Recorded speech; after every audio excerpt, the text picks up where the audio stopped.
Can you hear the background on that? No, I have it turned off. I have the volume and everything off. Turn it up a little bit so you can hear it. Daniel, did you know it ended and it's frozen? Okay. That's why I was trying to find out if it was just on my end or if it's It was great up until just like 10 seconds ago, and then it just stopped showing the clouds. All right. So let me ask you guys something. Did it pause or freeze up during the whole session, or did it just freeze towards the end? No, just toward the end. Everything was looking great up until, God, I can't remember the last visual, but it was looking really good and showed the subscribe with the burning, and it was awesome. And then all of a sudden it froze on the white clouds. Mm-hmm. Okay, well that's weird. I don't. Yeah. Okay. So you want to roll it? You want to roll it again? No. I mean, if I'm going to take y'all's word on it, if it worked on your end, like I said, it worked up to that moment. Yeah. Okay. Well, we're all here and we are live. So first of all, I do want to welcome everybody. So yeah, the audience is starting to grow, and I want to thank you guys for your patience because we've been trying some new things, and like I said, I've been doing test runs.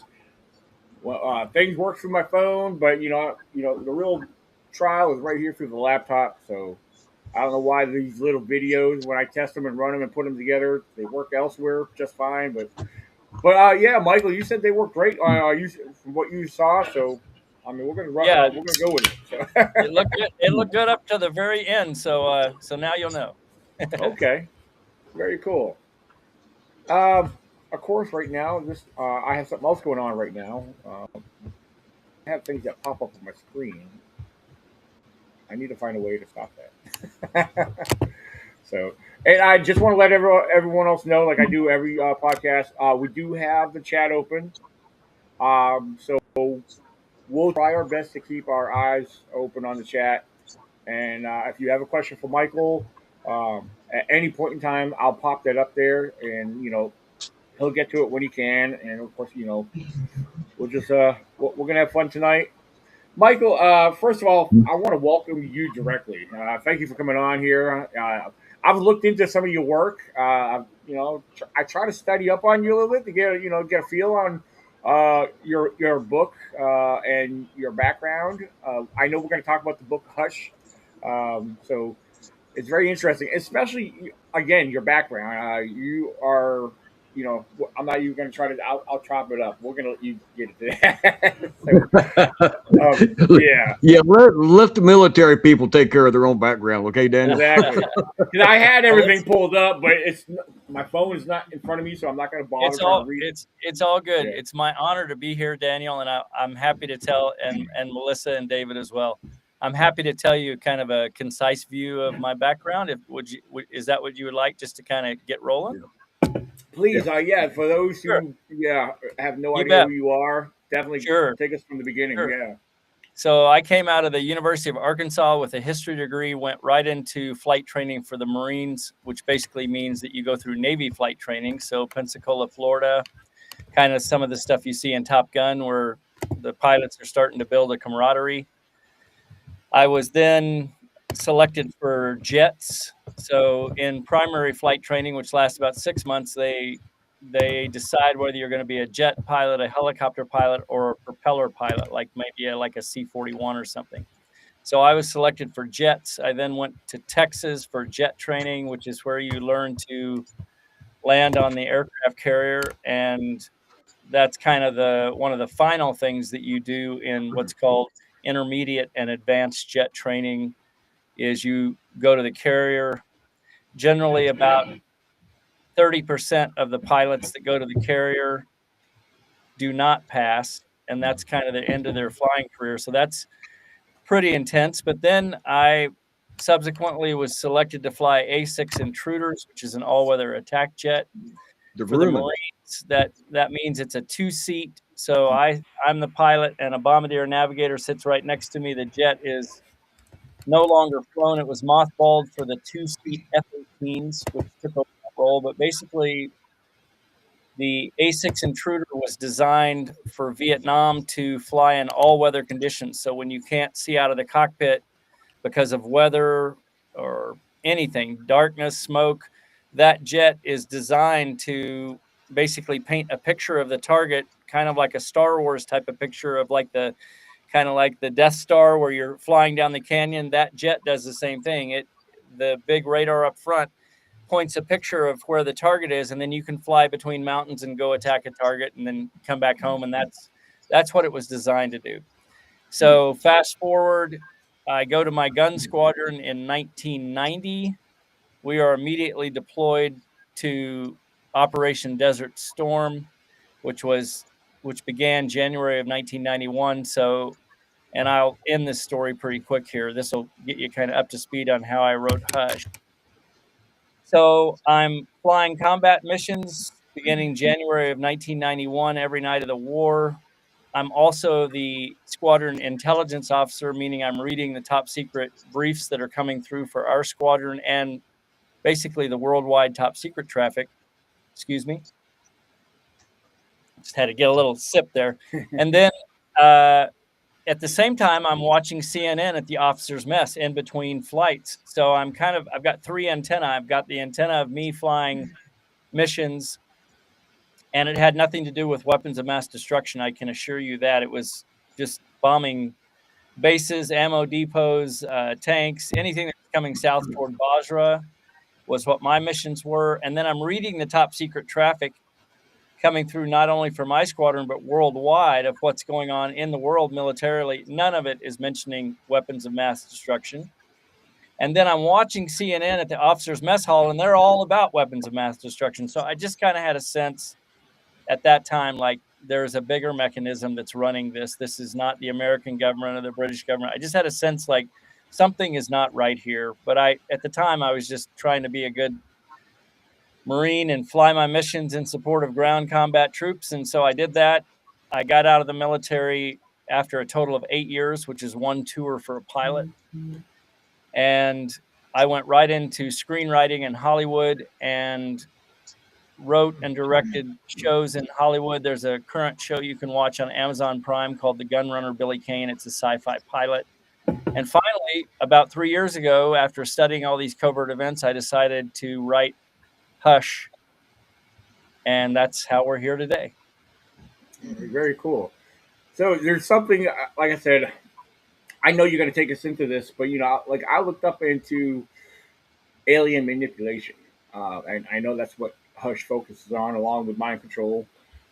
Now, what I'm about to ask, or more or less present, you're going to let me know if I'm, if this is any connection or not. But from my understanding, under alien manipulation, there was an article, or probably more or less of a study.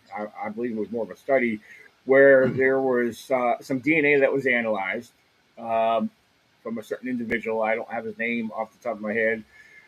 Where there were so many children where their DNAs were studied, and the one thing that they try to match is all, there's different types of DNA that was trying to be matched up to the parents, where there was something found in the DNA to where there was nothing that belonged to neither parent. So, which was interesting. And again, I'm not going to try to get into a lot of that. There's a lot of complicated terminology and everything else. So I'm sure you understand what I'm asking or referring to. Sure. And that had something to do with a genome project that took place so many years ago. I believe, I forget what year that may have been done through, but so can you take us through that, or is there anything or any connection Sure. on that? So like I said, a lot of this is covered in the book in detail. But I'll give you the Reader's Digest version, and I'm giving you both barrels, Daniel. I'm not holding back here. Okay. All right. I'm not concerned if your listeners agree with me or not. I'm telling you what I know to be our actual reality from not only my sources, but from insane research that I do. Our genome, or our kind of genetic makeup, was manipulated by, at least as far as we know of, roughly 20 what we call major progenitors. So before we even really evolved onto the planet, some malevolent alien races were here. Again, I'll cover it in the book. I won't go into the super details here, but obviously humans were not the first ones here. And if you wonder why we jumped from kind of Neanderthal to humans. There's a reason for it. There was alien, and I should say ET manipulation that made us arrive a lot quicker. That has to do with genetic science going on, messing. So think progenitors, think ET races that are living with and mating with not only Neanderthals, but prior to that.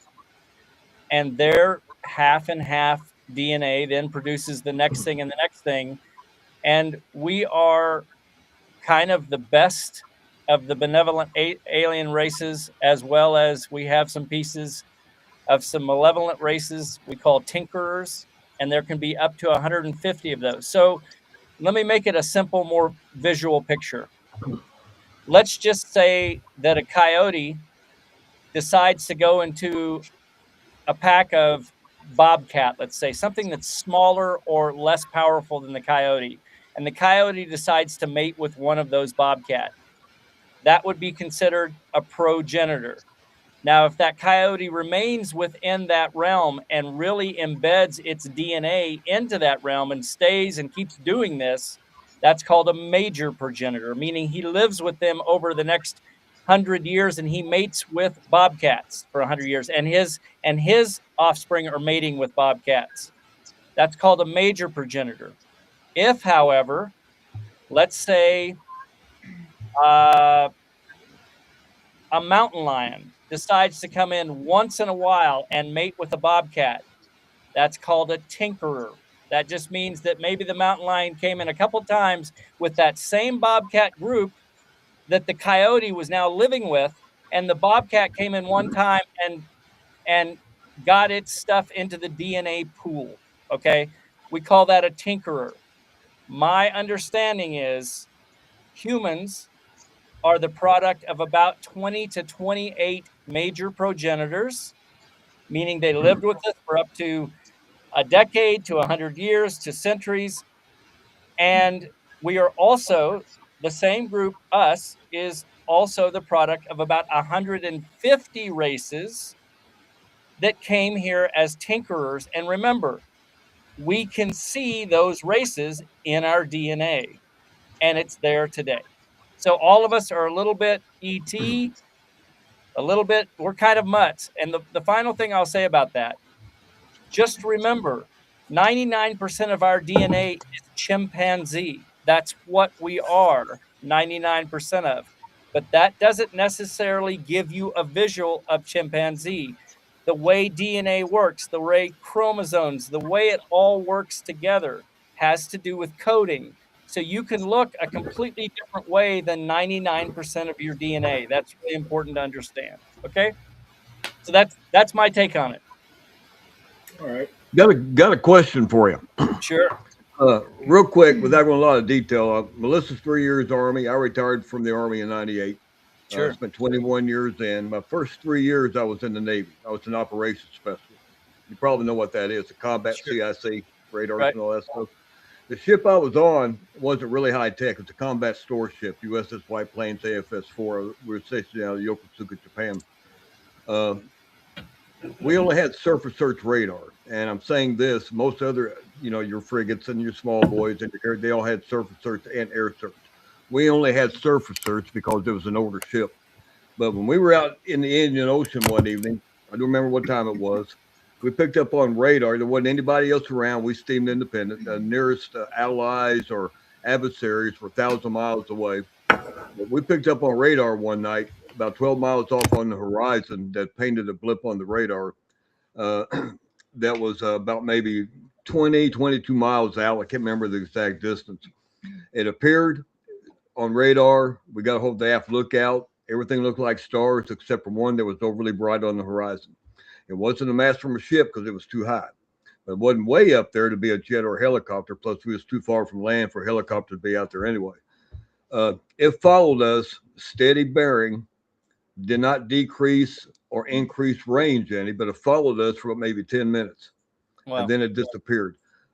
During that time frame, I went on the aft lookout, and I could actually see it. Then went back up to CIC. There's only two of us was working CIC that night. And when I went back up to CIC, about maybe 10 minutes or so during this entire time, it disappeared from the blip of the radar. Now, I didn't see it go up or down. I guess in the water, you hear about, underwater craft and stuff Sure. like that. But my question is, we could not identify what that was. We still had to send a report, and then we didn't get a reply back. If you could talk about it, during your time in service flying, have you or any of your comrades at that time come across anything weird flying around? Well, I know back then we couldn't talk about it all that much. Okay, David, let me ask you a couple questions about it, and then maybe I can answer a little better. When you said you saw it and it kind of looked like another light in the sky, like a star, did it have any shape from the distance you were, or was it just another round, bright spot in the sky? It looked like a round spot because of the distance, in my opinion. And you're saying that it was painting you? The radar. It was painting on the radar, the blip. Okay, so your radar was painting it, but were you being painted? Do you know? No. Well, I don't know. We did not have any kind of equipment to pick up anything like I got that. you. I got you. I just wanted to kind of understand a couple things. Let me ask you one final question. Do you remember if you were near Diego Garcia in the Indian Ocean? Diego Garcia is the secret, top secret Navy base. I've set foot on Diego Garcia a couple of times. And one time when the Iranians took the Americans hostage, that was the second time, we went there they flew in supplies and stuff for us to pick up before we went over and supported that task force during that time frame. Okay, but you don't think you were near Diego? Okay. We wasn't close by, but we were in the vicinity in the Indian Ocean where it's located. But I don't remember exactly where that was because this happened one night. It was over with pretty quick, about 10-minute time frame. We sent a report in. See if they got, of course, we got on our geographical plots and everything. Navy ships, they keep track of everybody all the time, best they can. Stuff. And there was nobody around to indicate it was any kind of. Well, first off, we was only traveling about 12 to 14 knots. And I can't remember if we had the Harrier back then during 77 to 80. I don't know if the Harrier was around. That would have been an earlier Harrier, but it wouldn't have been that. Yeah, but you'd have to have a task force nearby too for them to be able to be based from. We're a couple of thousand miles from the nearest land, and we had no task force in the area. Do you remember roughly how far the object? Could you guess how far the object was away from you? Well, yeah, we plot that on a maneuvering board because with the maneuvering board, you can get the course, the distance, because the radars back then, you ran the bead out across the surface of it, and that would give you the distance based on the setting of your radar, because you can tune your radar in closer or further out. So based on your tuning, you run that bead out to where the contact is to get. And what distance was it? From it. Roughly 20 miles out. Okay, so I'm going to throw out a couple of things here. One is I don't know what it was, but I will throw out a couple of possibilities. Remember, you're only going 12 to 14 knots. So even a helicopter that is not necessarily from your task force, had it launched from a ship much further out, even 100 miles away, could have suddenly realized that you were on its radar, depending on if it's a special ops bird, and it could have watched you for 15 or 20 minutes, tracking you at 12 knots, because certainly a helicopter can hover at forward speed for 12 knots, especially if it's not understanding what you're doing there, because it sounds like you were kind of out there alone.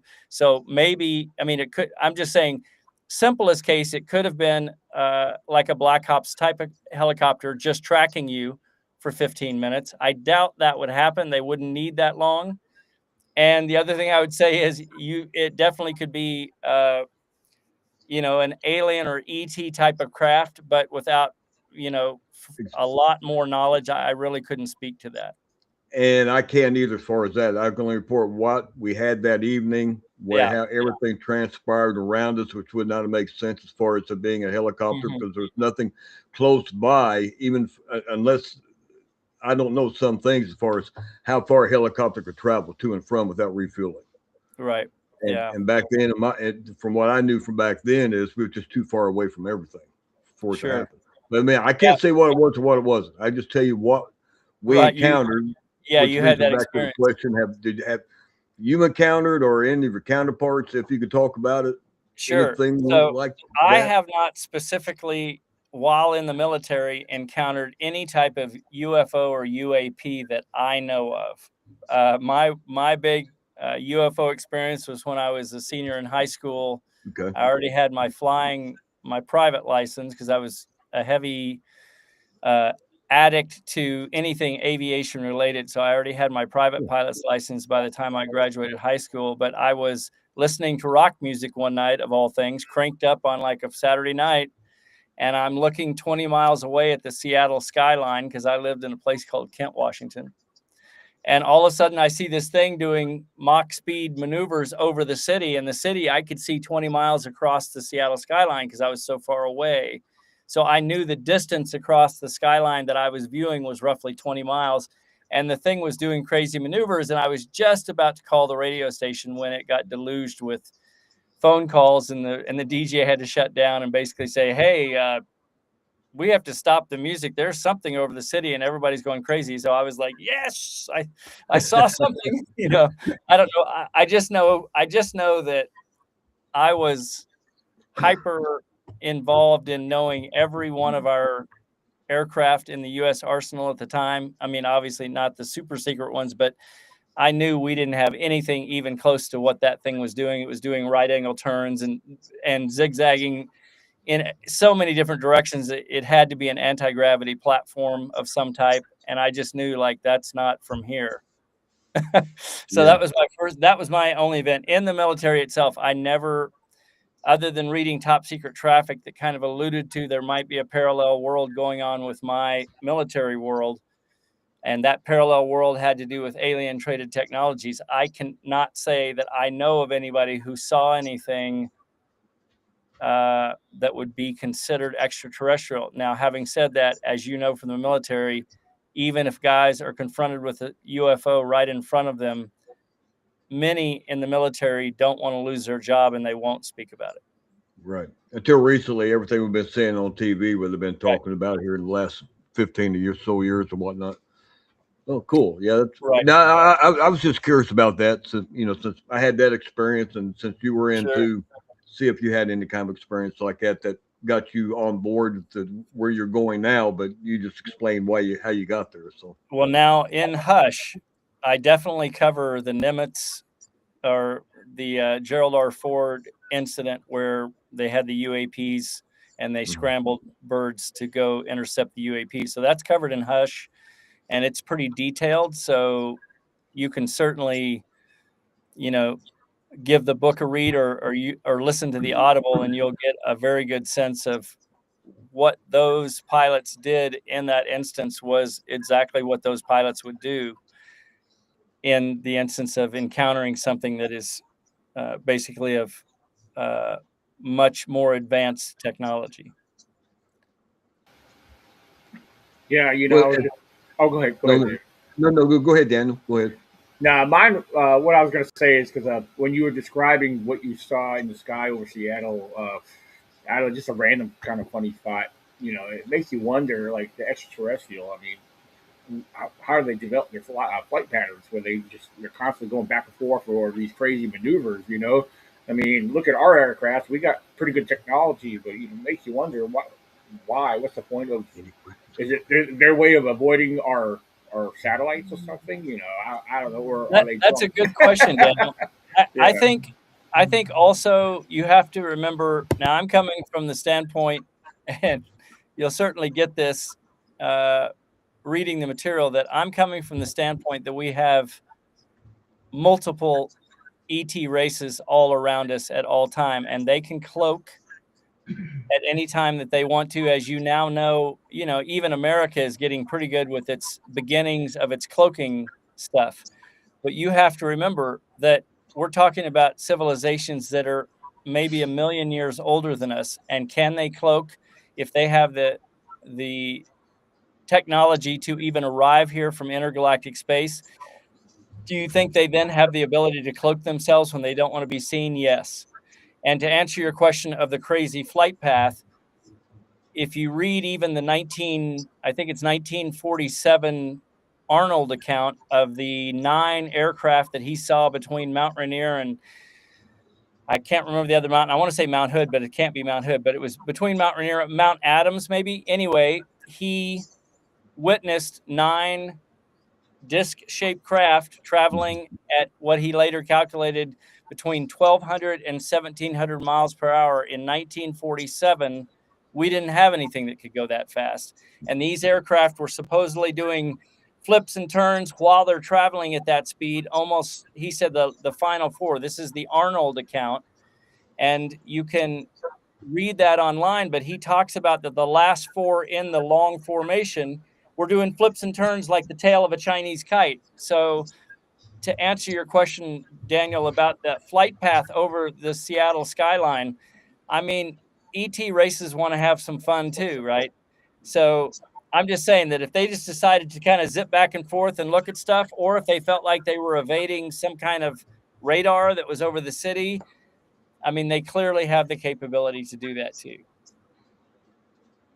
Yeah, I just found that interesting, you know, because I mean, Sure. the way you describe that, I mean, other reports, you know, learn about alien UFO sightings, they describe that same pattern, you know, which was interesting. I mean, not all the time, but I've heard it, you know, enough to always wonder about that. And you know, when you brought it up, it like kind of made me think, you know, what the heck, why, you know?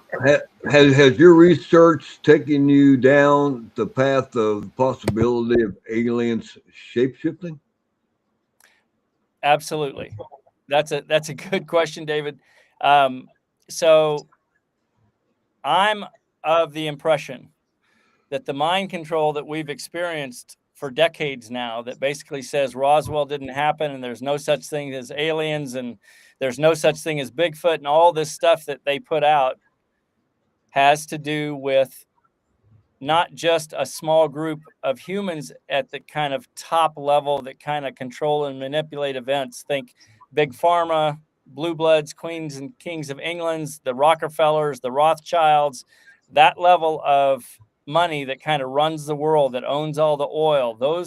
That group I call the cabal. But having said that, that group is so smart on some levels that I often think that they are absolutely fully infiltrated by the 2 or 3 malevolent alien races that we have been dealing with for decades, and that they're making decisions based on what I call a reptilian agenda, because my belief is the number one bad guys on our planet that run this show are the Draco reptilian. That is a particular species, not just the reptilian species, but a faction of the reptilian species called the Draco. All reptilians are not bad. They're on many different planets in the multiverse.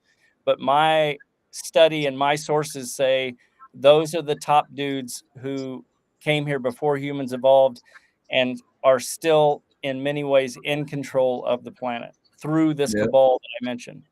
Now, you say multiverse. Are you referring to our dimension as we know it, or are you talking crossing different So parallels, that's different dimensions? right. So I'll try to explain that visually. So if you imagine, just for today's talk, you know you're on a globe, a planet, and we know we've got other globes around us that we can see are planets that are round. I mean, you see the moon and you see other planets that you kind of know from all of the NASA stuff that they're roughly round. And you know that when you blow that out to the trillions and trillions, you have galaxies and trillions of galaxies, and then you have essentially the universe. Let's just say visually that our universe, even though it's not flat, is flat. Let's just say that for the sake of me discussing the multiverse. Now take our universe, which is flat, and take a bajillion universes around and within our universe, and that's what all the ET races that explain to members of the Secret Space Force, that's what they say. The whole round ball that is the multiverse around our universe is what's really around us. So it's not just our universe, it's like a number that's like an infinite number of universes around our universe, and it's called the multiverse, and there are entities that can travel between any given universe. Do you think CERN is tapping into that, or have they already, or have you followed up on CERN? That's a great question. So Daniel's sitting back saying, "What the heck is he talking about?" So let me explain. I'm enjoying the conversation. So let me explain to your listeners, and most of them, I'm sure, are smart enough they already know what CERN is. But for those who don't, the CERN is the Large Hadron Collider that is in Geneva, Switzerland. It's 550 feet below ground. It's 27 miles around. It's the largest particle accelerator on the planet. And yes, David, there is some weird, not right stuff happening at CERN. It's an amazing thing. They did discover the God particle. The God particle. They discovered that when the big firecracker of the universe exploded 13.8 billion years ago from essentially nothing, that when that energy shock wave went out, it went through what's called a Higgs boson, which is a Higgs field. That shock wave went through a field that actually slowed down the energy of the universe expanding, and we got, guess what? Planets. When that energy shock wave, when that energy got slowed down, it created mass, meaning planets throughout throughout, in our case, throughout our universe, which then enters into this multiverse thing. But that was discovered, the Higgs boson, that particle that actually slowed down mass, was literally discovered at CERN. So the Large Hadron Collider is also called CERN, CERN, and that has to do with basically just the European nuclear group that helped to fund CERN. It's a conglomeration of basically the whole world saying, let's build the biggest atom smasher in the world. And yes, that's what they do there. And because of that capability, they were able to discover the Higgs boson in 2014. Amazing. Mm-hmm. But I will tell you this, there is stuff going on with CERN because of the energy that's created there that is not necessarily good for you and me. Absolutely. And they ain't going to talk about it either, at least not yet. I'll give you a hint. It has to do with bringing evil into the universe. It's not good. Well, I wasn't going to go there, but yeah. But don't worry. Right. I'm with you. I'm with you. A lot of people listen.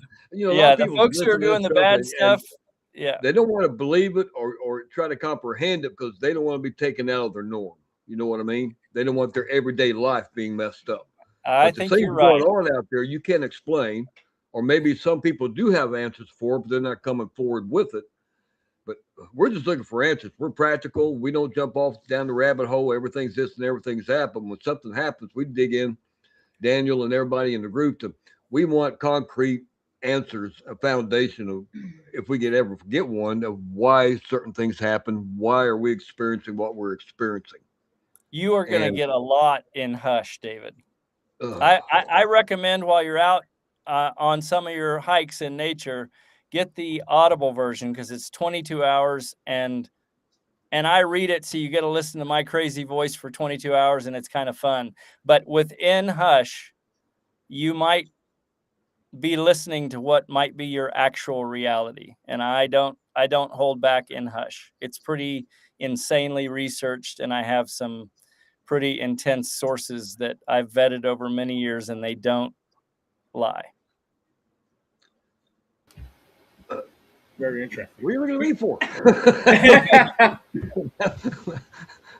I'm with you. I'm with you on all that. He's thinking. Daniel, I want Daniel's input on some of this. He's been sitting back taking all this in, so I'm going to take a breath here and let Daniel. Like I said, I'm going to sit back listening because a lot of this, it's new to me.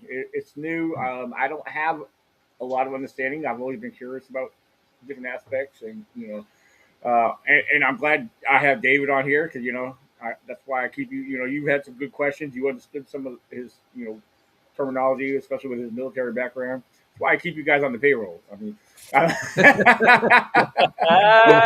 monthly fee's going to go up next month. That's why they get paid. That's why they get paid the big bucks, Daniel. Yeah.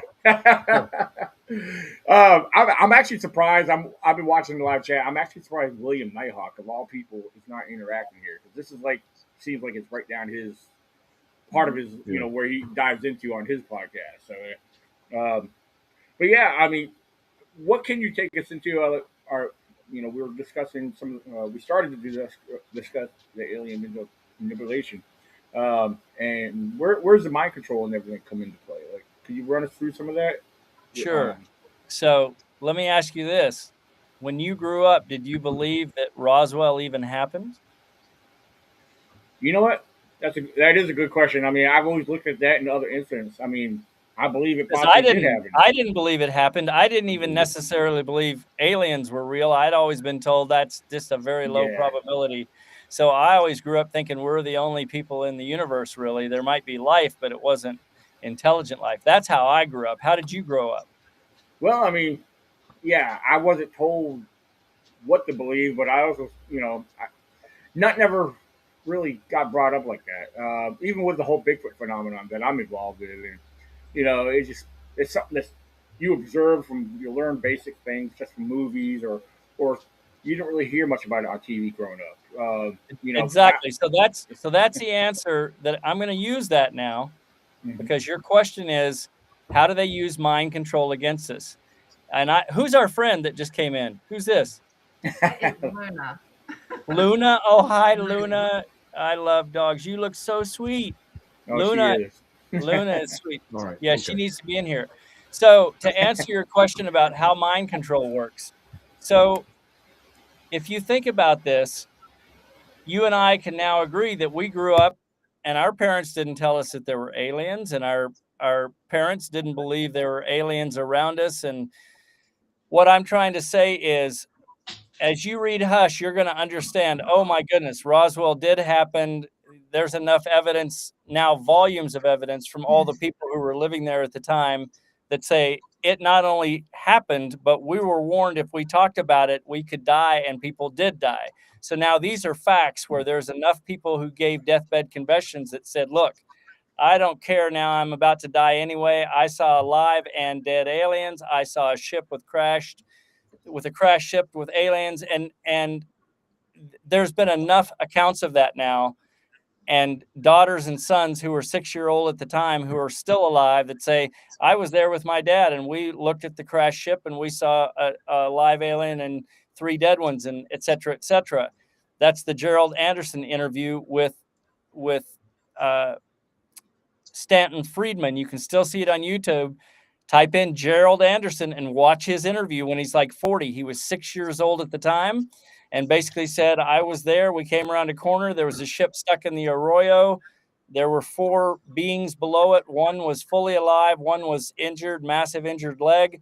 And the other 2 were clearly dead with, their necks were twisted. And we walked right up to him and started trying to talk to him. And we couldn't communicate. And then right after that, a group of students arrived with their professor, and then the army arrived. And it's all documented from a million different people. And I'm just saying, you can read about that in Hush. And when you read the account, you start to realize, all right, what if when they announced on July 8th, 1947, that we have recovered a flying saucer, which is what they announced on the Roswell newspaper. And then the next day they recanted and say, oh no, it was just a weather balloon.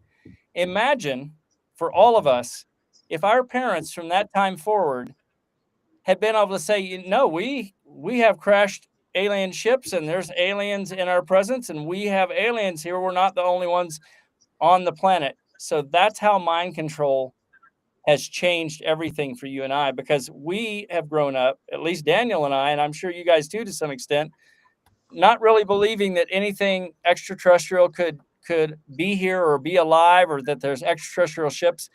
That's the mind control and how well it's been done.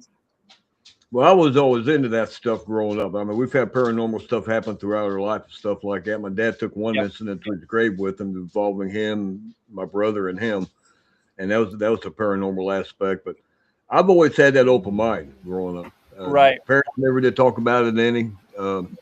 They just made it, they're normal parents. They went to work every day and came home and stuff like that to get us raised as boys and stuff like that. But I've always had an open mind with it, and I always watched the shows growing up. But again, I didn't do any research in the military. Obviously, for all you don't do this stuff when you're in the military. I had to keep my security clearance, and then Right. when I was at the sheriff's office, I retired from the sheriff's office in 2018, Okay. and you Thank you didn't for your service, by talk the way. about, and you too. Thank Yeah, you, thank. too. I didn't talk. You really didn't talk about it then, even in these earlier stages, because you didn't want anybody to think you're half loony out there talking about it. And I'm talking about the research that when we met Dan and started getting into. We've always had the interest, and we met up with him about 5 years ago. We've been doing research ever since. And first couple of years, things have been uneventful, but we enjoy the camaraderie, the camping, getting out in the woods, the wildlife, and so on and so forth. We research while we're out there. But the last two campouts, we started having electrical issues with our radios, our lights. Me and Daniel and Pete, I think, seen it.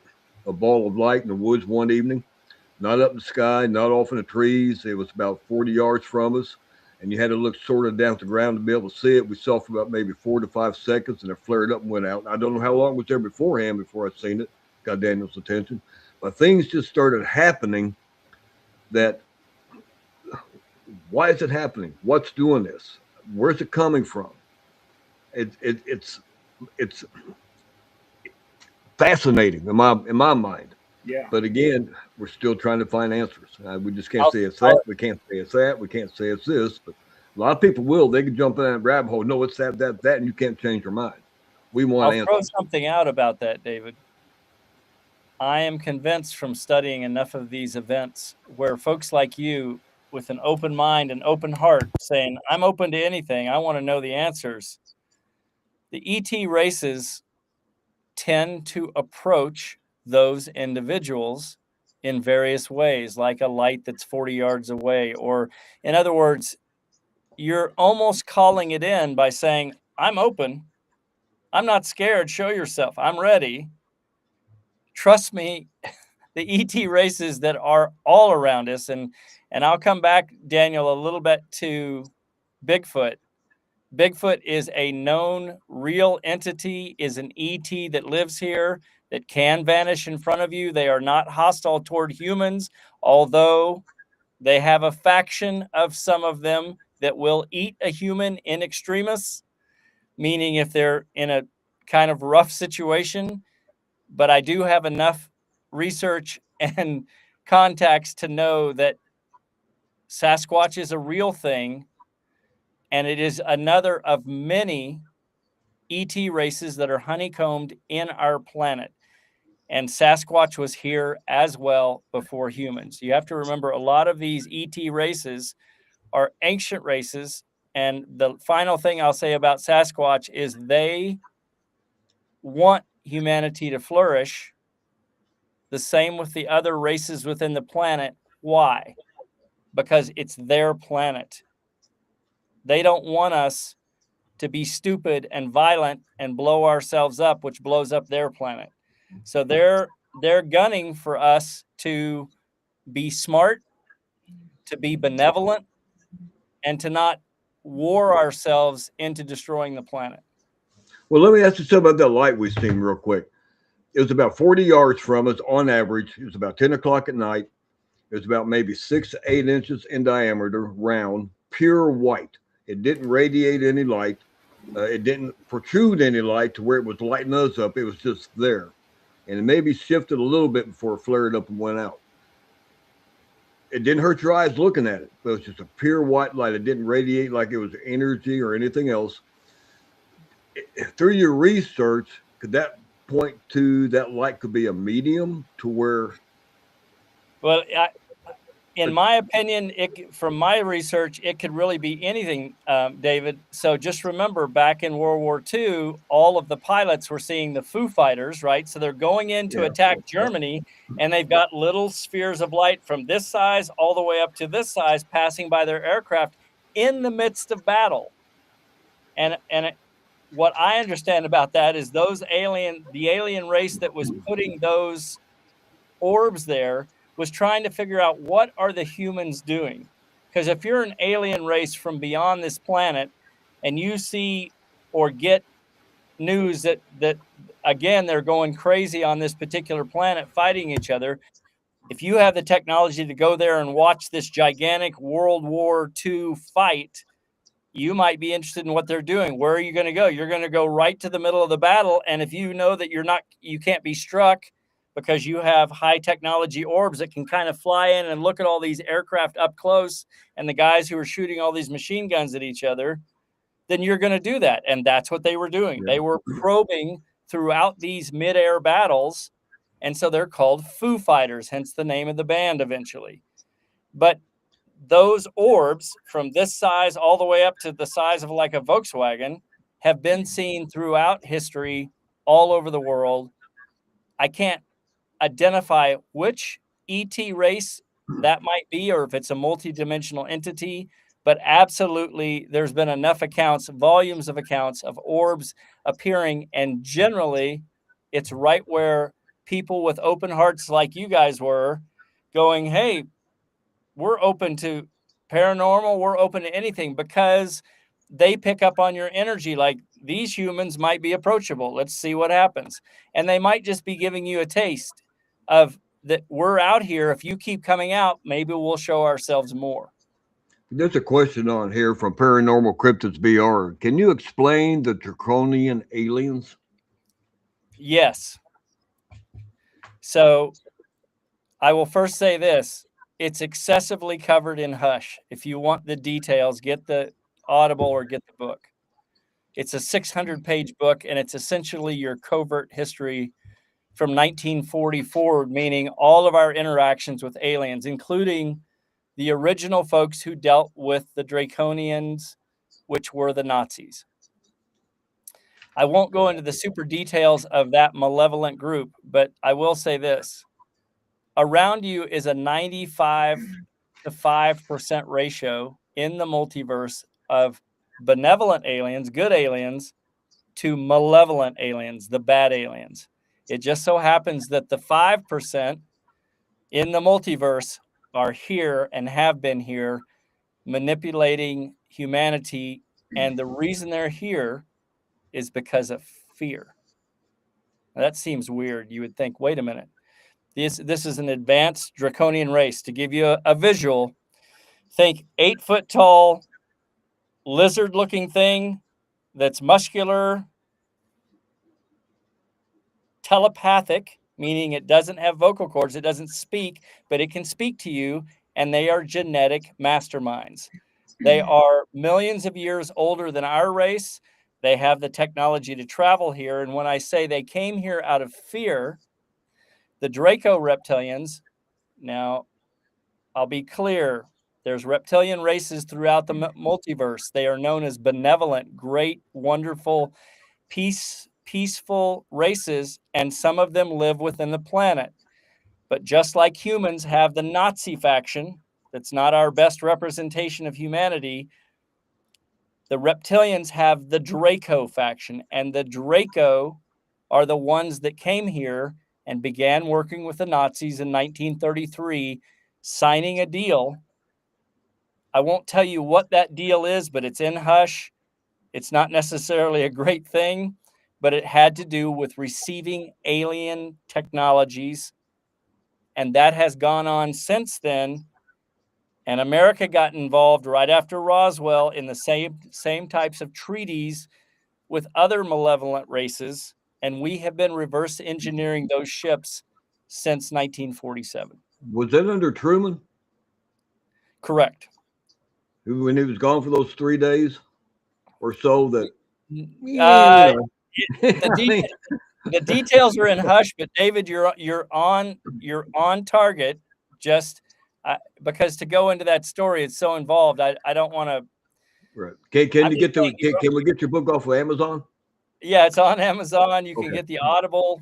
So I'm just saying that what is around you are 95% benevolent races. They want humanity to succeed. They are here right now amongst us and around us and within the earth. They have been in the earth well before we got here.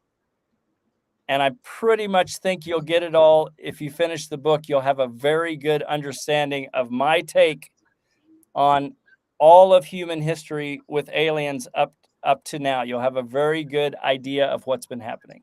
It's all fascinating. Did that branch off? Did you branch off and maybe looking at blood types too?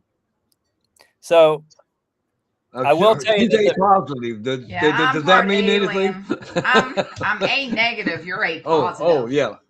okay, Yeah, so she's A positive. I'm just, throwing that out there. I mean, this is fascinating, but I will tell you this. The reptilians, the Draco reptilians, are O blood type. They eat all kinds of meat, and that's all I'll say about that. I'll let you read the book. It gets a little dark. What they're trading their technology for is a little bit dark. It's a good teaser. Yeah. Did you ever research back into the Anunnaki and all that other stuff, tying things together too? All that stuff from I their past? did. I encourage your listeners, if they want to go before Hush, they can get a book called The Dark Fleet. And it's very well researched, and it is your history leading up to where America became America. Cool. That's called The Dark Fleet. I think it's Lynn Kasten is that author, but he does a really good job with taking you through the history of how the Draco reptilians came into contact initially with the Nazis, I believe, in 1933. Yeah, Michael, there's another question. They're asking about the tall grays. Now, this question makes me think about the the movie that was based on a true story, Fire in the Sky, the Travis Walton story. So, yeah, I don't know about what can you tell us about that? Is there anything you could go on about that? Well, I can tell you about tall grays are biological entities. They are telepathic. They come from a race from Zeta Reticuli that is basically of a hive mind consciousness. They tend to work with the reptilians, but also for the reptilians, because the biggest bully in the ring are the reptilians by far. Reptilians can be as large as 35 feet tall with wings. I know it seems mind-blowing, but when you look at all of the species on our planet and you look at a gigantic elephant with big ears, a king elephant, just imagine on trillions of planets throughout the multiverse, there's a lot of different species that don't look the way you want them to look, and especially a 35-foot tall lizard with wings that's telepathic and way smarter than you or I. That's a real thing. You say bullies. Are you saying they're dominant? Yeah. So I'll give you an example. How were they looked at by other aliens? The dominant factor? That's a really good question. So the Draco are considered the East Coast mafia of the multiverse. Like, they are feared by all alien races in the multiverse. They are known as planet-conquering hordes. When they arrive, nobody else is really in the ring. They're that smart. Their weapons are that amazing. Like, let's put it this way. If they wanted to kill all the humans, we'd have been dead long ago. But they don't want to kill us because they have an agenda, which, like I said, it gets kind of dark, but they're willing to trade technology for that agenda. Now, getting back to your question to the tall grays. A lot of times in Roswell footage, which you can see some on my website, you can go to mdseelig.com, and there's links to videos from Roswell from the first contact event. Most of the grays and also of the oranges, the second species that crash landed at Roswell, they're known to be short, little 3-foot to 4-foot tall beings. Those are clones. They look just like their tall biological ones that are 7 feet tall, which are called tall grays. But those are the actual biological beings, and they are not helpers, so to speak. The little ones that a lot of alien races use, or ET races use, because they literally are clones, and they can purchase small grays to help them on their ships or whatever. That's a cloned ET made to do things like fly little ships and go probe different planets and help out if you're doing a medical experiment. But they're used by the Draco, by the Blondes. They're used by all different ET races. you always hear about, yeah, we saw a couple of tall blondes and they had some little, the 3-foot tall grays with them, because those grays are just clones. Does that make sense? Yeah. Whereas the I tall, never heard of that aspect before, but yeah, it makes sense when you say it. Yeah. again, it's covered in way more detail in the book. And that's from all of my research on alien abductions and what happens with the tall grays versus the small grays, as well as talking with folks in the secret space programs who work with those entities. And they all say, yeah, the little ones are basically clones for the most part. The tall ones are the real deal biological entity, and they are very manipulative. I'll just say that about the grays. Yeah, so the tall ones are the certified probers. That's right. That's right. Yeah. And they're generally 7 feet tall and very skinny. Paranormal Cryptid has another question on here. How many species of aliens are known? Do we have that answer? Or I would say over 1,000. Oh wow. Yeah. That's quite a bit.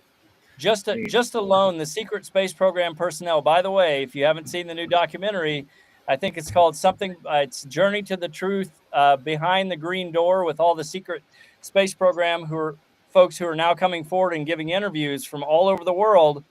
They're all kind of telling the same story. Like, I was cloned, I was put into the secret space programs. I did a 20 and back, meaning 20 years and back on a different planet, and they all mentioned kind of working with the same ET races, the same spaceships. In other words, our planet has been in space for decades, but only a few individuals, because of this cabal that controls everything, are allowed to participate in those programs because they've been trying to keep it secret, hence the secret space programs.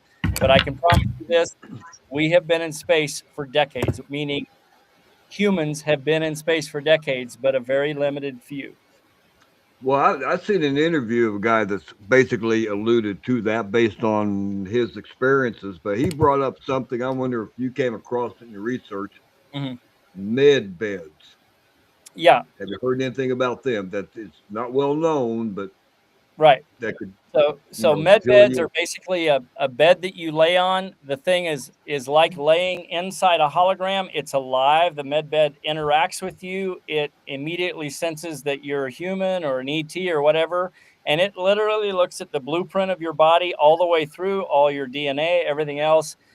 The med bed, they're used throughout space, and they can literally look at your body and go, there's 4 cancer cells right below the right aorta, and we're just going to fix that. And the med bed just fixes it. So when you get off the med bed, you're literally back to brand new for your age, for your particular age. It will not age regress you, but it will take you at whatever age you are, and whatever's broken, sore ankle, bad back, it just resets everything to like when you're a kid, where everything's fresh and new. And they're used throughout the multiverse. All alien races use them, ET races, I should say. And once again, we have a small controlling group that controls the planet. We pay for all that technology, and I'll cover that in hush. I'm just saying we don't get access to that technology, and that's what's so. You got that covered in your book too. Wow. That's what's so maddening about the process, is that you and I have been paying for this cabal to take ships off world and to work with alien races, and we don't have access to all that technology. If we did, you wouldn't be driving a car with gas and oil in it right now. I can promise you that. Are you familiar with that movie that's coming out later in the summer about a lot of what you're talking about? I can't remember. Spielberg's new movie? What's that? Spielberg's new movie, The Age of Disclosure? But they're getting people ready for what they call a soft disclosure. How do you think that might pan out, in your own opinion? I'll just tell you this. When you watch Close Encounters of the Third Kind back in the day, with the aliens coming off the ship and some astronauts entering the ship, that was not fake. That had already occurred. That's what I heard. When you watch Star Wars with Darth Vader and all the people exploding planets, that may have happened around you on the planet of Mars, where there was a planet that was exploded, a moon of Mars, where the Anunnaki came eventually to Earth I'm just saying that everything that you can see in Star Trek, Star Wars, Close Encounters of the Third Kind, it is far beyond all of that is what's used daily in the multiverse. There are space trade routes. I'm just saying it's a very complex, wonderful multiverse around us. But the reason we're not aware of it and that you guys are going, what is he talking about? You will learn in hush. It's been around us, but because of mind control, because of what we already discussed, Daniel, that you agreed that we kind of grew up going, well, my parents don't believe in aliens. I don't really believe in aliens. I mean, show me, right? And because we can't see one and standing in front of us, that doesn't mean there's not trillions of them in the multiverse. What you have to understand, and this is the key, there's something called the Prime Directive, which means if you're an alien race, all alien races have to sign the Prime Directive, including the malevolent alien races, which means you will not interfere with a planet where things are evolving for that species. In the case of humans, nobody was supposed to step in and start interacting with us. They can show themselves like the ball of light to you, but they can't then come forward and say, hey, how about I give you a spaceship and you let me abduct as many humans as I want? They can't do that. That's called breaking the Prime Directive. And what's been occurring on our planet since before Roswell is some malevolent alien races said, let's get control of these humans before they explode into what they're going to be, which is love beings that are way too powerful to control once they get a hold of themselves. Let's control them. Let's connect with their governments, and we'll keep them under control so that they never evolve into what they're going to be. Because when we evolve, as we are now, as it's happening this year. We're about to step into what our capabilities are. We are multi-dimensional beings. We were created from 20 to 28 of the best in the multiverse. And that's why the malevolent races came here early to control us, because they're afraid when we explode into what we're about to be, we will run the multiverse, and we will in the best way, from love. That's, as all the ET races say, love is by far the most powerful thing. It is the multiverse. And a lot of alien races, you have to understand, have no emotions whatsoever. The reptilians, they don't even know what emotion is. Same with the Greys. There's no such thing as emotion for them. Humans bring an element of love that is, it's kind of our superpower, and that's what they're afraid of. That's why they're here. I don't want to take us down the religious path, but just real quick, Sure. How much of the Bible do you think plays into this? I think the Bible is the real article, but you have to see it in the correct perspective. Remember that these ET races have been here for 240 million years watching us evolve. And one of the ways you can keep humans down is to tell them that there's no God inside of you. God is outside of you. And you are just this tiny little thing. And if you don't worship the God outside of you, then you're not being a good human. But what that does is, and again, I come from a religious background, and I approve of all different religions. What I'm trying to say is, all of our stuff, as you know, there's no documentation of Jesus lived at this address other than Bethlehem. And what I'm getting at is, all of those figures are real figures, but they're saying the same things, which is the kingdom of heaven is within, meaning they were trying to tell us even back then, your power, your superpower is love. So with that, whether it's the Quran, the Bible, it doesn't matter. I agree with all of it. If it's saying your superpower is love, try to step ahead or step forward in your life with love, not with your head, with a big open heart, because it changes everything. Then yes, all of it's correct. Where the Bible gets adjusted by folks who want to control humanity by saying, submit to this and submit to him and submit to him and this, that, and the other, and you're just this lowly thing. That's where, for me, it goes off basis, because all of us are one as love. There is no priest or lowly person.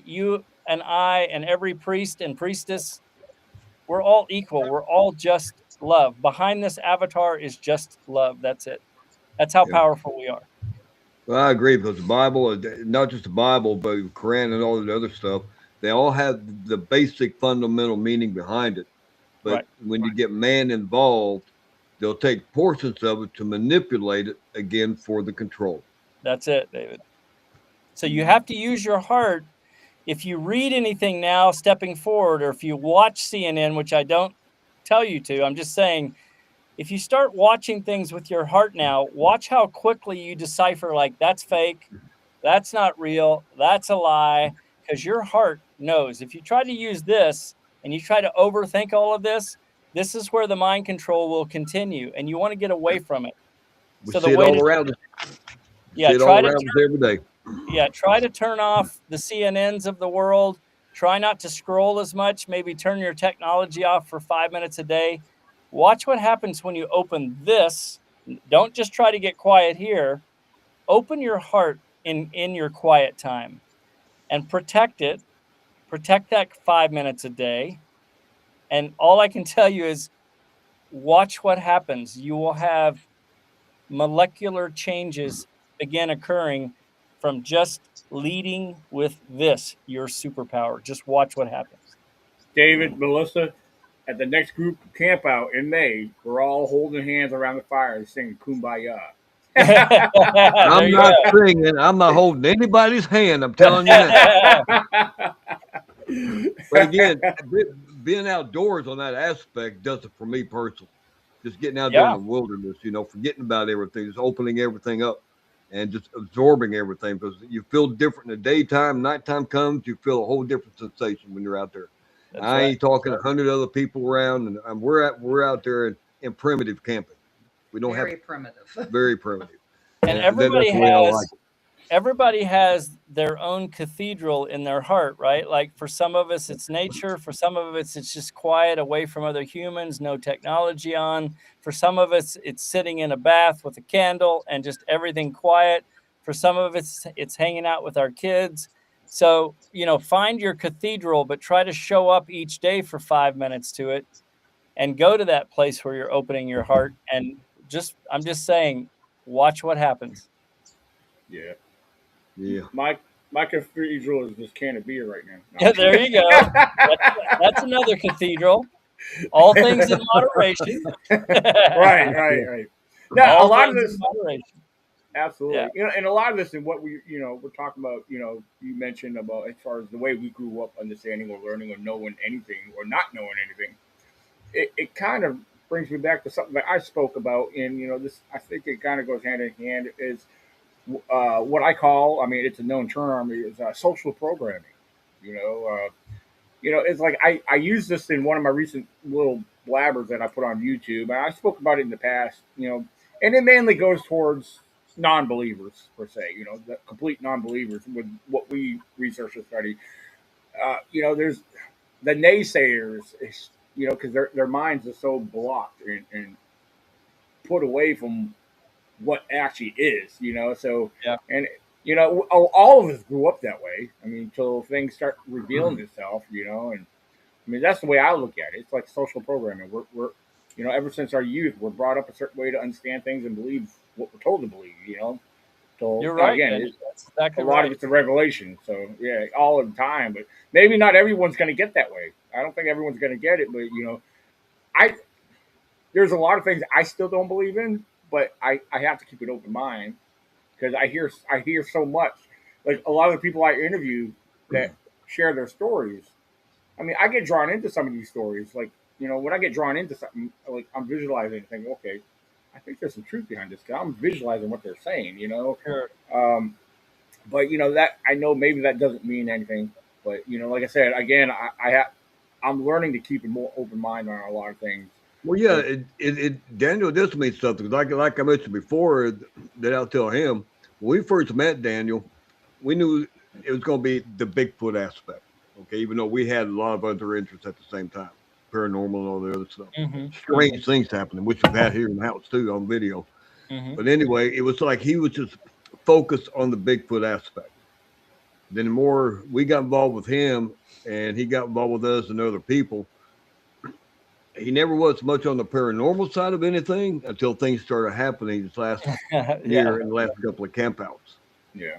And it's a little before that maybe too, but especially this past year. And now he's come along. We're training him. Hey, But now I he's just saying, want to be. what, he's saying, I what want is to be. going on here? You know, I why is want this to. I want happening? to tag on to that. I want to tag on to that. When I started my research, hardcore research, maybe 8 years ago, I didn't believe any of this stuff, and I'm a skeptic by nature.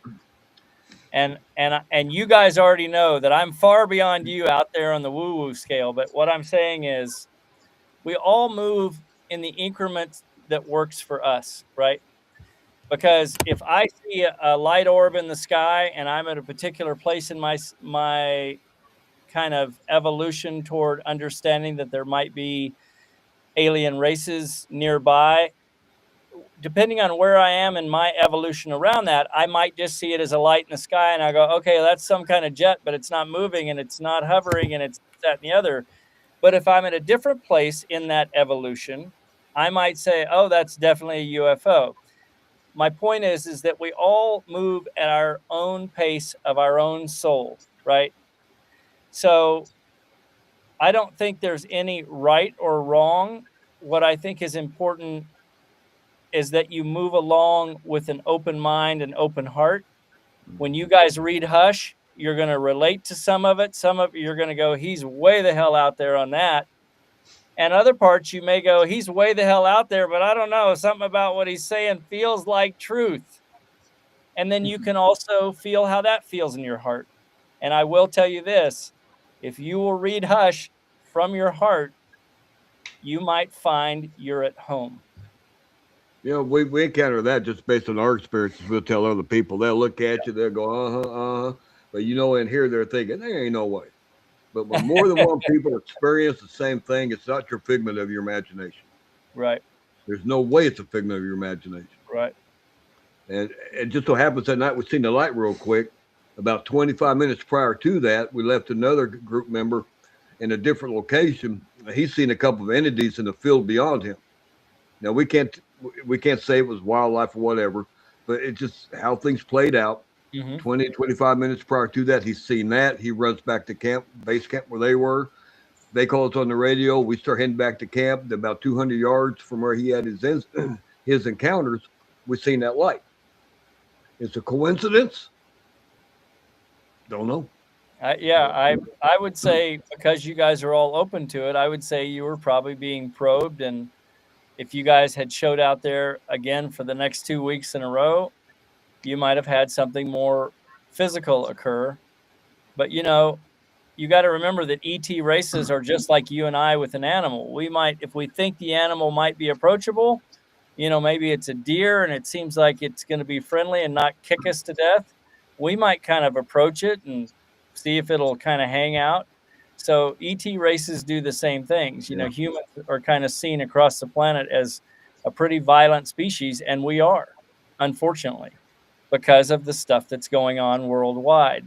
The ET races that I'm aware of that talk to our secret space program personnel and all of the abductees will tell you, you know, we are seen as a very violent race, which we are. Visually, that's the way we look. Now, the four of us may say, no, we're trying to be good. We just get into wars and things. But I'm just saying the way it looks for other races, it's hard for them to approach us wondering how we're going to respond to them, right? Well, so some of it could have been testing in the past too, because I'm sure you come across, or I know you probably have, and they probably give us warnings here and there, just like the nuclear silos to shut down and stuff when no information came back up. Exactly. You know, it's none of the ET races, not one of them wants this planet destroyed. And there's a lot of ET races that are within the planet that have lived here long before us, and they definitely don't want it destroyed. So we have a lot of help when you talk about those silos that are being probed and nuclear warheads that are being disarmed. That's because they're here. But people don't want to see it. They got that closed mind. You know? All we Well- can do is try to educate based on Welcome to our mind levels where control, we're at. Just try to educate, maybe get people That's to what's open great up. about Danny's show here and your show is that slowly but surely the word is getting out that not only are they here, but they want us to thrive and survive, because what they care about, just like what we care about, is that this planet thrives and does well, and that we don't pollute everything, and that we don't junk everything, and we don't kill each other, and we figure out a way to adapt so that we're all working together as one toward a bright future. And that is coming right now, I can promise you. It might get a little rough in this next year, but hang in there, come from your heart. It's going to get really good really quick here. The only Achilles heel that we face right now is how advanced AI is becoming, because it's getting to where you can't tell what's fake, what's not. Yeah. We could take a picture of a UFO or a Bigfoot within 15 foot of us, post it on the internet. That's AI. You know what I Right. mean?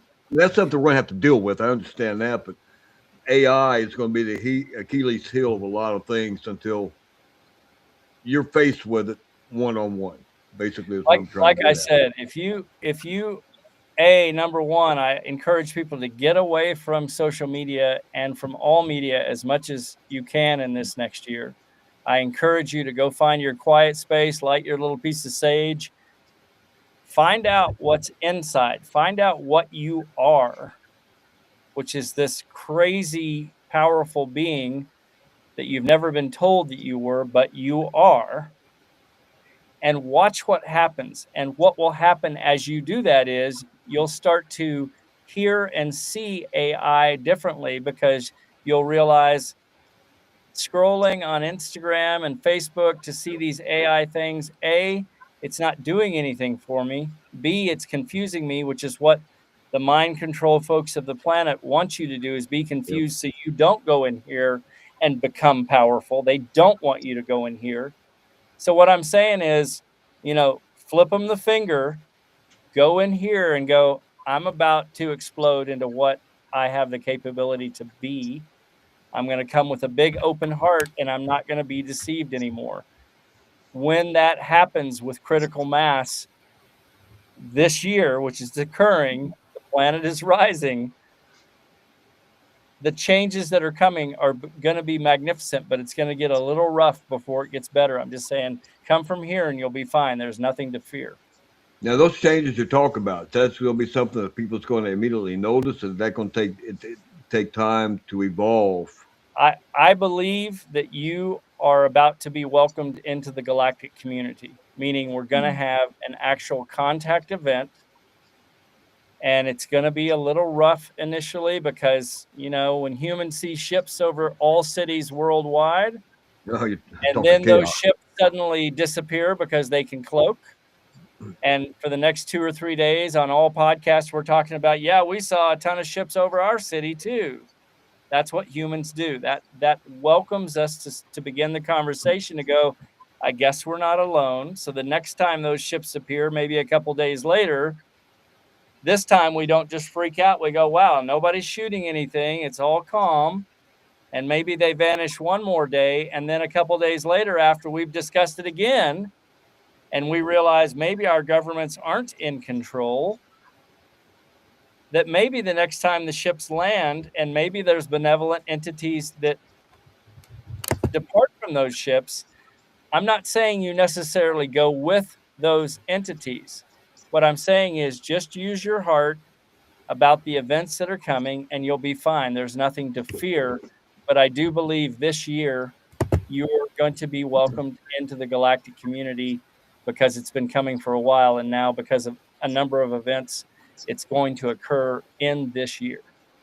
Do you think all those drone sightings for a few days here on the East Coast last year has anything to do with that? Because it happened, it was big news, and now we don't talk about it no more. Same thing with 3i Atlas, right? So, like I said, Exactly. don't get too caught up in going out, right? Don't get too caught up in news and what's happening out, because that's what the folks who've been controlling us forever want you to do. I'm just saying, if you'll go in, you're not going to miss anything. But if you use your heart when you're watching those events, you'll immediately know what's real and what's fake. And just remember when I said it's going to get a little rough before it gets better, the folks who are right now in control with the malevolent alien races, they are going to do everything they can in their final push here to still try to hold on, but they're not going to last. They kind of picked the wrong target this time. They picked humanity, and I'll just tell you, we are unstoppable. As love, we are unstoppable, and it's coming right now. Cool. Yeah. Wow. And Michael, one thing I do want to ask you is just a random thought. And I haven't been following entirely too much on this. I don't know if there's been any updates on this on the news or whatnot, but what's your take on this Space Force? You know, I mean, you think any of that might end up playing a key role in anything that might happen? I don't know. I mean, it's just a random thought. I mean, So just remember, and again, you can read this in the book. I go into heavy details about the secret Space Force that's already been out there for decades. But for Trump to announce a Space Force is just another level of letting humanity know that, hey, maybe we're going to have a Space Force. But the reality is we've had a Space Force. It's just now at this time of age with compression coming and with Trump very aware that we're about to be welcomed into the galactic community. Now, certain leaders worldwide, because it's above all governments, are realizing we need to kind of start saying this so that we don't have to say, yeah, we lied to you for 70 years. We've had a Space Force out there for all these years. So they're trying to kind of do what I call a soft disclosure. But again, use your heart. You'll know what's true and what's fake news. And again, number one is try to get away from all of it. At the end of the day, it doesn't matter. You're going to have a contact event. You're going to have a moment where you realize, oh my goodness, we have thousands and thousands and trillions of species on all different planets around us. We always have.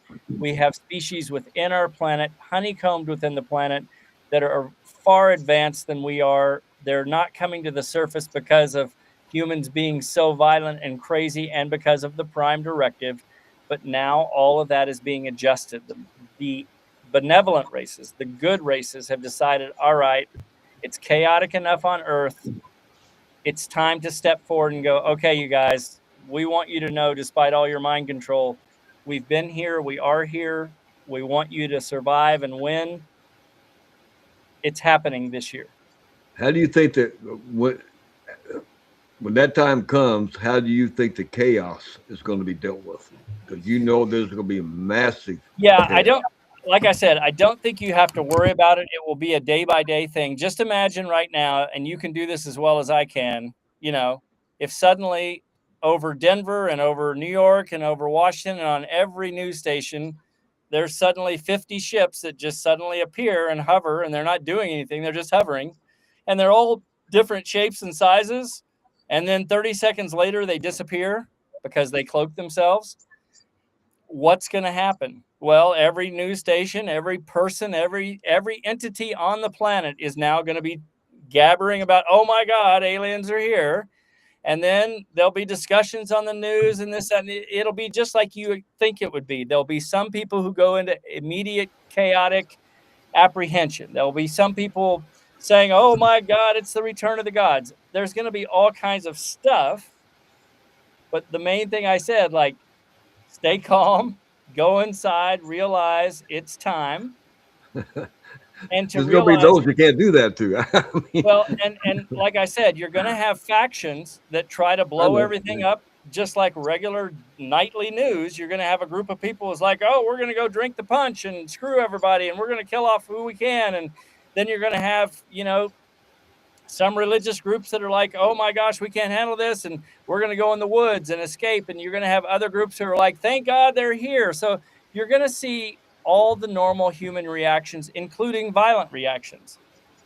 The key is that I will promise you, they wouldn't be doing this if they didn't think overall humanity was ready. And we are ready. Yeah, but it's going to take a kind of a slow few days of seeing ships, not seeing ships, then seeing landings, then realizing there's not just one species here. There's a lot of species, and they're friendly, and they're not being mean. and you don't have to go with them. And if they wanted to destroy us, they could have eons ago, and they didn't. So maybe it's okay, right? So it'll be something. Some people ain't gonna look at it that way, but yeah, I see your point. I mean, they got to step You're back and take always, a look. you're always going to have shotgun wielding guys throughout America, and you're always going to have peace lovers throughout America, and you're going to have the majority of us somewhere in between. That's okay. Yeah. That's All what I I'm know saying. is Daniel will be out there in the woods, beer in hand, his picked out tree to hug when it all comes down. And I was just gonna say that myself. I was like, yeah, ignore me when you see me hugging trees out there, okay? But I mean, what's great? I mean, we're what's laughing great about is, it, but we're serious at the same time. What's great is that'll be the one time that Sasquatch comes and sits down by Daniel and wants a beer. Yeah, he'd have a heart I'm just attack. saying that everybody is going to have their moment where they're realizing, oh, we are absolutely 100% not alone, and they don't mean harm. They want to know us, and we're going to want to know them. It's going to be a neat time. Yeah, I believe that. Just getting there. Yeah, See what I'll have my camcorder set up. I'll be interviewing Bigfoot. By then, nobody will care about your footage, Daniel, because everybody will have footage of grays and talls and alligators and all kinds of water reptilian species, mermaids. I mean, everything that you can imagine and beyond is not only out there, they're in here. They're here. It's all available, and it's all pretty amazing, and it's all coming very quickly. You're going to be welcomed into the galactic community where there are trillions of species who mean well and want us to thrive. Yeah, it's amazing. You brought up all this stuff with your book and everything, especially that DNA manipulation and stuff. I don't know if you know about this book, but back in the 70s, I read a book called First Man, Then Adam. It's no longer in print, but you still find it on the internet. And he went down sort of this path to where he was taking passages out of the scripture, word for word, and then applying what he thought it would mean. And it basically mirrors what you're talking now, so to speak. First man, then Adam, man already being here, Adam coming from God or alien. Right. And just married it all together on that. It's a pretty good book, First Man, Then Adam. I haven't seen it in print, but you can find it on the internet. And I've always thought about that book, and now we're having this conversation tonight.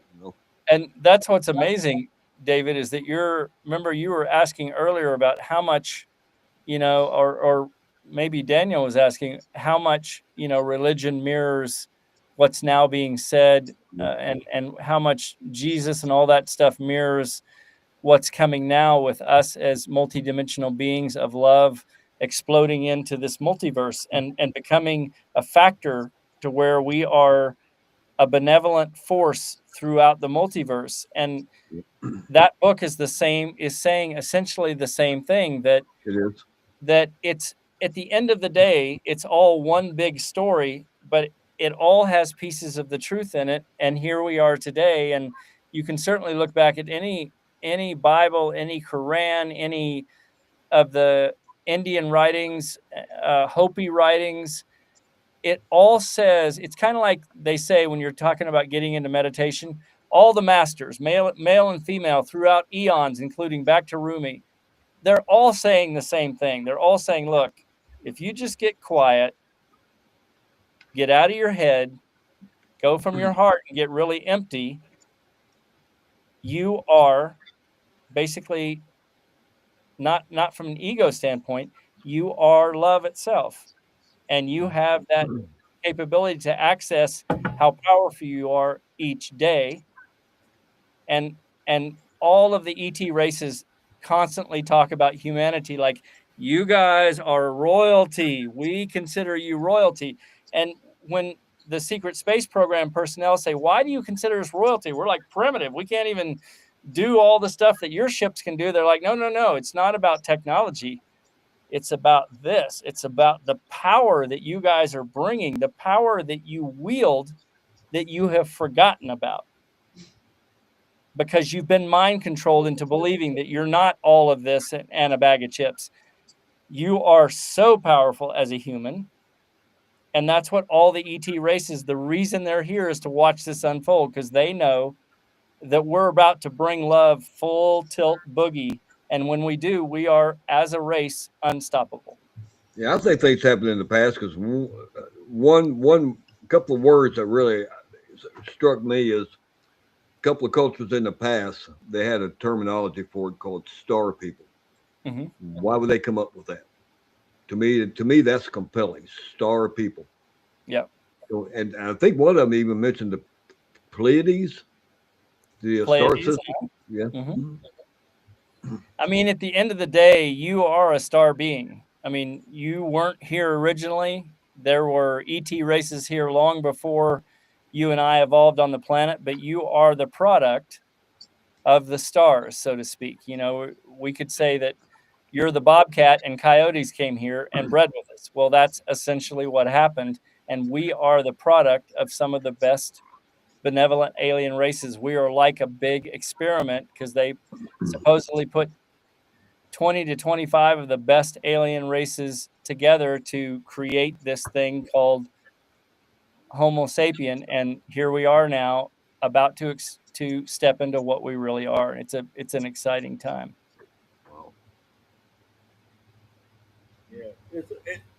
Yeah, Get the book, people. Get the book. We're going to get it. I already got it in the shopping cart. There you go. For those who are listening and watching, you know, if you guys are interested in this book, I'll also have it after this is done. I'll actually have it posted on my timeline on Facebook as well. What did you say your website was again? Yeah, so it's just my name, mdseelig.com. And my all the links. Secretary here is writing it down. Yeah. She's a good looking secretary, right, Melissa? And I got to deal with that later. That's right. So it's mdseelig.com, and you can get all the links there, and certainly the audiobook. And if you guys get through the book, please write a review, because it kind of spreads the word a little bit, helps us in the Amazon algorithms. And I just want to say it's been a pleasure to be on with all three of you today. Actually, all four of you, wherever Luna is. And yeah, and hopefully we'll get to do it again soon. Yeah, absolutely. It's been very interesting and educational. I mean, I'm absorbing a lot of the information that was shared tonight. I can't say I can't react to it right away. Daniel's going to be a new man on the next camp out. I'm telling you now. I told you, Daniel, that if you open this up, I'm giving you both barrels. I don't hold back, because I'm coming from a place of love and truth, and you can certainly read the book and get a lot more details about all the things that we discussed. But I think you'll find that when you read it, you'll have a sense that, oh my, this may be our actual reality. You got anything else coming up in the future? Well, I'm working on volume 2, so that's what's coming up. And I'm doing a lot of podcasts. Oh, nice. Very Sometimes nice. Twice a day. So it's fun. And Cool. And the book's doing really well. It just became an international bestseller. So, yeah, give it a listen on Audible, or get the book version. But I think you'll really have a much better understanding of where we started from and where we are today, and hopefully what's coming. I'm still a book guy myself. Yeah, there you go. I never did get into all those stuff yet, but that's there fine. You go. Yep. Very awesome. And for those who've been tuning in tonight, thank you. And then there's going to be future listeners, as this will be appearing and playing on the online radio program, ECBR, Bigfoot Radio, where we'd like to cover everything in between as well. And this is definitely in between. So I love this. This has been great. Michael, thank you. Thank you for being here. It's been my honor. Yeah. Been a pleasure meeting you. Likewise. We'll do it again soon. Again. You got it. Likewise. Yeah, reach out to me. I mean, like I said, we can get you scheduled anytime. Like I mainly do this on Friday nights, but I put you on Thursday nights since I don't have to get up tomorrow. But on Friday nights, I usually hold that for strictly Bigfoot. So, but yeah. Well, I'll give you a couple of weeks, Daniel, to get through the book. Maybe if only a week. If you get the Audible, it'll go a little faster for you. But once you read the book, you'll have a lot more questions. Okay. I don't doubt that a bit. Awesome. And I know our viewers definitely enjoyed tonight. You know, we have this Lincoln. It's a great show. Yeah. Awesome. Yeah, we. Lincoln, is that the same? Is that the same Lincoln that That's I was? that's my assistant. He's Oh, your giving you the sister. thumbs up. Gotcha. He's the, Awesome. he's, the Lincoln one, Nolan. he's the one that keeps me scheduled, so I do it Yeah. right. Yeah, Oh, okay. They're the ones on the email I was dealing with. Okay. Yep. Very cool. Nice to meet you, Lincoln. Very cool. Great. That's fantastic. Okay. This has Good been a deal. great episode. I mean, this is highly informative, as well as entertaining, but highly informative, and hopefully, with your insight on a lot of stuff, maybe it's helped open up other people's minds and that they're doing what we're doing, or just wanting to find things themselves, or what's going on out here. So you give them food for thought. So Sure. It's been fun to be on the show with you. It's been really fun. Yeah. Next time, we'll have to reach out to our friend William Nighthawk. He was on the live chat for a little bit earlier. I know he covers a lot of weird. I don't know, how would you describe his podcast, David? The way he goes, but he's got a he lot of covers a information lot of himself. different topics, from the past to Native American history, culture, And he's a military veteran also. to present day events. I just call him a walking encyclopedia. Is what There I call you go. him. Okay. Yeah. And he Well, comes up with his own ideas, and he does his own research on stuff. And Sure. he'll tell you that a lot of people ain't gonna believe what his thought process is, but he's putting ideas out there. And, it'll be for a lot interesting of it. after if he can get through Yeah. the book. It'll be interesting to see what his take is on the whole thing. Oh yeah, yeah, Very good. ain't no doubt about that. No Well, doubt. It's been a great night, so we are going to call it an end. And Sounds great. we appreciate everything that you shared with us tonight, Michael. And Likewise. again, we'll definitely be in touch for sure. Bring you on in the future. So Sounds hey, great. Look forward and to it. And if you're up for traveling, I'll throw it out there. If you want to come out and join us, if you're a camper, hey, come on out. We're a lovely bunch. I'll go with us anyway. Where are you located? I live off the grid, so I'm definitely an outdoorsy. Very cool. What state? What state you from? I'm in California. I'm in the Big Sur area, so I'm Gotcha. literally on Starlink right now, off the grid. Yeah. Fantastic. Okay. Real quick before you brought up Starlink, I was going to make mention of this earlier. Now, if we weren't aware of Starlink or what Starlink looked like, I think it was a few campouts ago. I think Melissa was the one that pointed it out. We were sitting there at nighttime around the fire, and she said, "Oh, look, there's Starlink." I looked up there, you see the whole line. It looks like a line of stars. That's it's correct. the coolest thing ever. Yeah. There's About 15 of them. Yeah. 22,000 picnic-sized tables going around the planet all the time. There's 22,000 of them, and when they turn so on each picnic table, just imagine there's 2 solar panels. If they turn them just a little bit the wrong direction, it reflects back at Earth, and you suddenly see them in a big circle as they're moving. And the problem is the astronomers on the planet get really mad at Elon Musk's company because they're supposed to align those solar panels so that you never see all of the satellites around the planet. And that's what happens. It only happens once in a while, but you're actually seeing Yeah. a ring of Starlink satellites around the planet as they move. Well, they also go in a string formation, because the ones we've seen were a string Yeah, it seems formation. like Yeah. wasn't looks like circular string. It looks like a string, and probably from your vantage point, if you could see the string Okay, continue, I got you. it's going to go all the way around. Yeah. I got But in you. the Okay. night sky, I've seen where it looks like an arc, and then other times when they have shown up, I've seen them as a string, like you said. Okay. But from what I understand, if we really understood the mathematics and everything, they're just in a big orbit. Wow. So it's one big orbit of them all linked together. There's, as far as I understand, there's 22,000 of them continuously circling the planet, Wow. all in one big line. Yeah. Do you by chance know how high they are?